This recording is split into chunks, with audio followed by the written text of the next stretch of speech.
Chapter 18 की starting ऊरियो से होती है, जिसे काफी तेज फीवर था, जिसके लिए योना खिचड़ी बना के लाती है। ऊरियो उसका शुक्रिया करता है, पर ऊरियो को इतने फीवर में देख योना उसके सर से अपने सर को टच करके देखती है उसे कितनी फीवर है। ऊरियो बोलता है, अब रहने दो योना, मेरा फीवर कम हो गया है। यहाँ सीन कट होता है और ऊरियो दोबारा उठता है, जहाँ उसे सब कुछ एक सपने जैसा लग रहा था। लेकिन खिचड़ी की कटोरी वहाँ देखो सोच में पड़ जाता है। गेट पे हमें योना खड़ी दिखती है, जो मन में यही बोलती है, आखिर में क्या सोच के ऐसा कर रही थी। अब उसे भी फीवर जैसी फीलिंग आने लगती है। अगले दिन योना का बिहेवियर बहुत अजीब लग रहा था, क्योंकि उसे होश ही नहीं था कि वो कैसे बाल बांध के खड़ी है और क्या कर रही है। याई बोलती है शायद उसे प्यार हो गया है। तभी योना गिर जाती है और सबको पता चल जाता है उसकी तबीयत ठीक नहीं है। याई उसे आराम करने बोलती है, लेकिन योना बोलती है बिल्कुल भी नहीं, मैं सारा काम तुम लोगों पे छोड़ के आराम नहीं कर सकती। जिस पे याई उसे एक देती है और बोलती है मुझे गुस्सा आ रहा है। वो उसे प्यार से समझाती है कि हम सब कर लेंगे, तुम जाके सो जाओ।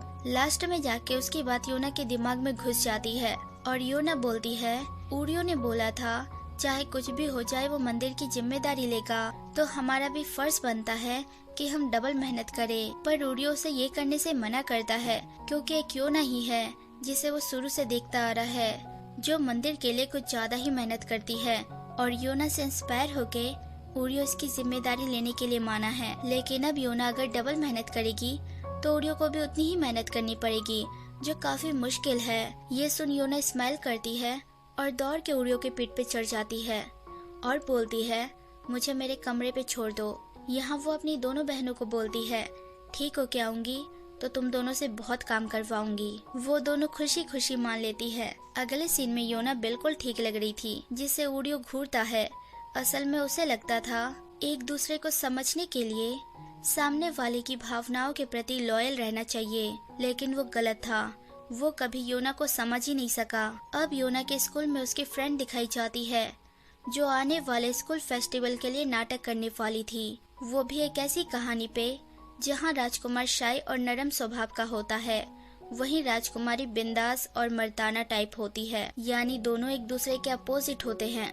दोनों डिसाइड करते हैं एक दूसरे के जेंडर के बारे में किसी को पता नहीं चलने देंगे। सब राजकुमार का रोल ऊरियो को देते हैं, क्योंकि उनके स्कूल में एक लौता लड़का वही था। पर ये योना को अच्छा नहीं लगता। वो इस बात पे आवाज उठाती है और बोलती है वो किसी भी रोल में अच्छा नहीं लगेगा। पर सारी लड़कियां डिमांड करती है वो राजकुमार का रोल करेगा और हम राजकुमारी बनेंगे।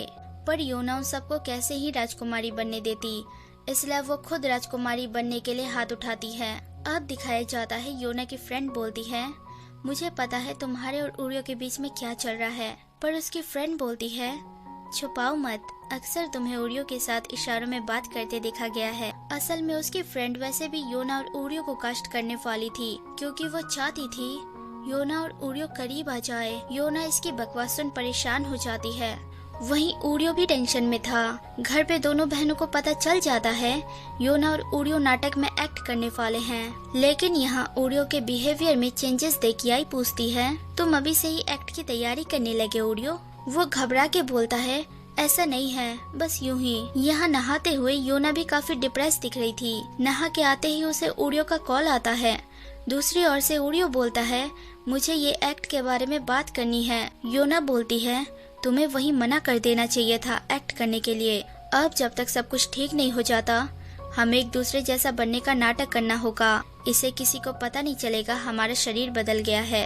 असल में योना ऊरियो के बॉडी में ट्रांसफर हो चुकी थी और ऊरियो योना के बॉडी में, जिसके कारण ऊरियो काफी टेंशन लेता है, क्योंकि वो पहले टाइम लूप में फंस चुका था और अब बॉडी में फंस चुका है। यहाँ बाहर से उसे कोई देख रहा था।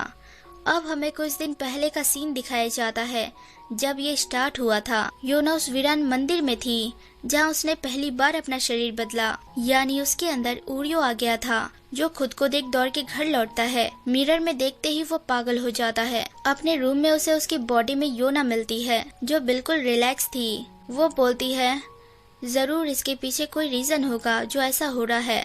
पर योना को इतना शांत देख ऊरियो उस पे चिल्लाता है। ये सुन वो बोलती है पहले तुम मेरी बॉडी के साथ तमीज से रहो और अब हमें नाटक करना होगा कि सब नॉर्मल है।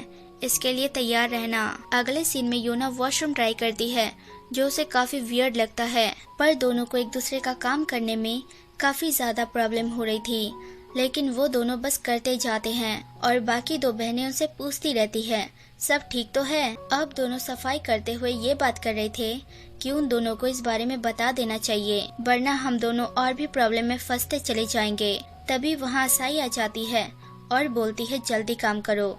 ओरियो बोलता है आज रात को हम बता देंगे। अब योना दूसरी तरफ सफाई करने जाती है। यहाँ असाई योना को बोलती है ओरियो आजकल तुम कुछ ज्यादा ही योना दीदी के साथ चिपक रहे हो। यहाँ ओरियो को याई पकड़ लेती है और बोलती है तुम दोनों में कुछ चल रहा है क्या योना? असाई बोलती है ओरियो तुम्हें पता है ना तुम्हें लेके मेरी फीलिंग्स क्या है। वही याई ओरियो को बोलती है तुम्हें पता है ना योना मैं ओरियो के बारे में क्या सोचती हूँ। ओरियो बोलता है क्या? यहाँ योना बोलती है क्या? असाई बोलती है मैं तुम्हें पसंद करती हूँ और क्या। दूसरी ओर याई बोलती है मैं ओरियो से प्यार करती हूँ, तुम्हें तो पता ही है, बस किसी को बोलना मत। असाई भी योना को बोलती है मेरी दोनों बहनों को बोलना मत। लेकिन यहाँ दोनों को पता चल चुका था। प्रॉब्लम तो ये थी कि वो अपनी बात उन्हें बता नहीं सकते थे कि उनके साथ क्या हो रहा है। ये सब अब उन्हें खुद सॉल्व करना था।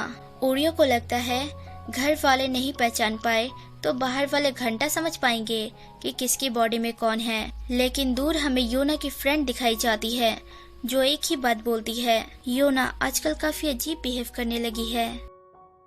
सो hey everyone, thanks for watching. अगर मेरी वीडियोस जरा सी भी अच्छी लगे तो लाइक शेयर सब्सक्राइब कर देना और बेल आइकन जरूर दबा देना ताकि आप तक नोटिफिकेशन आती रहे। Take care, bye.